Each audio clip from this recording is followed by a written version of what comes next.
নাম হচ্ছে বর্ষা। তার বিয়ে করাই হচ্ছে পেশা। একে একে ৪টি বিয়ে করেছেন। তো যেভাবে বর্ষা ধরা খাইল, জুলাই বিপ্লবী রাসেল এই দুনিয়া থেকে চলে যান, তার স্বামী, তৃতীয় স্বামী।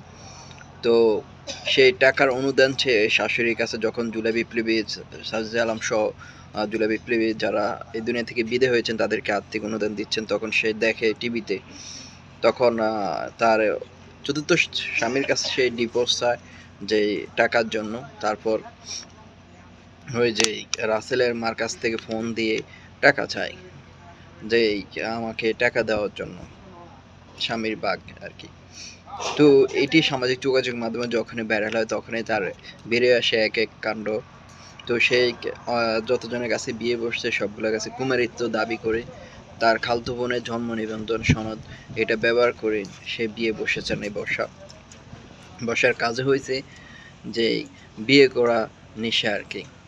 তো প্রথম বিয়ে, দ্বিতীয় বিয়ে করার সময় ৪ মাসের তার গর্ভবত সন্তান নিয়ে বিয়ে করেন। তারপর ৫-৬ মাসের মাথায় সন্তান জন্ম নেয়। তো এভাবে সেই প্রতারণা করে বেড়াচ্ছেন। ১টি, ২টি, ৩টি, ৪টি বিয়ে করেন। তো জুলাই বিপ্লবী রাসেল এই দুনিয়া থেকে যাওয়ার পরেই যখন টাকা চাওয়া নেওয়া, তখন থেকে বের আসে তার এক এক ধরনের প্রতারণা। এ হচ্ছে বর্ষার জীবন আর কি। টিকটকার এরকম অনেকেই টিকটকার আছেন। টিকটক মানে মেয়েদেরকে রূপ আলাস মানে সৌন্দর্য দেখে আপনার বিয়ে করেন, পরে প্রতারণার শিকার হতে হয়। এসব থেকে একটু সাবধান হবে, আগে যাচাই বাছাই করে তারপর বিয়ে করেন।